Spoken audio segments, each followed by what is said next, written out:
भैया इसका कितना चार्जेस है? इसको 500 बोल रहे तो नहीं बोल रहे थे, डबल है ना अंकल। जाने आने का? जाने आने का बोल रहे हैं, जाना आने का 500। जाने आने का 500? ओ मस्त आहे ना अंकल, राजन है ना अंकल। बघा हे कावडवाणी आहे आणि खाली खालपासून हे लोक पाळणा म्हणजे हे जाण्याने 1000 रुपये घेत असतात. असल्या प्रकारचा हा डोंगेश्वरी पर्वतावर जाण्याकरिता जे वृद्ध म्हणजे म्हातारी माणसं आहेत त्यांना चालण्याचा जो प्रॉब्लेम आहे अशी माणसं अशा पाळण्याचा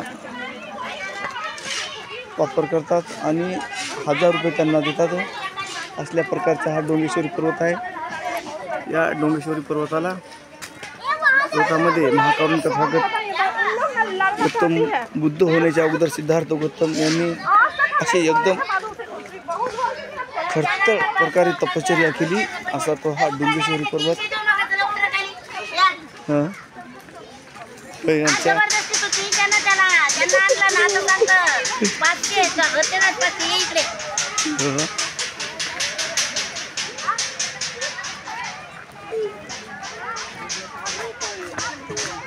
आणि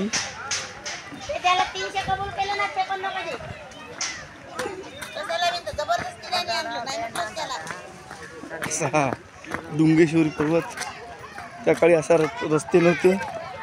हे आधुनिकरण आता ज्या काळामध्ये झालं त्या काळामध्ये नुसतं इथं घनिष्ठ दाट जंगल, इथं असे वाघ सिंह असे प्राणी राहायचे.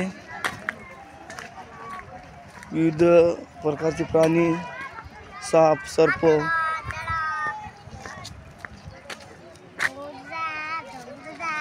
आणि या पर्वतामध्ये सिद्धार्थ गौतमाने एवढी खडतर तपश्चर्या केली. हाच तो डोंगेश्वरी पर्वत. आणि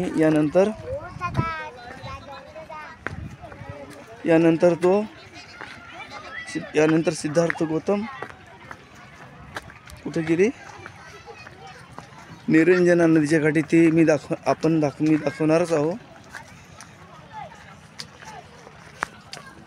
तर असे पूर्ण स्थळाची माहितीसाठी नवीन व्हिडिओ बघण्याकरिता तुम्ही या चॅनेलला सबस्क्राईब, लाईक आणि शेअर करायला विसरू नका.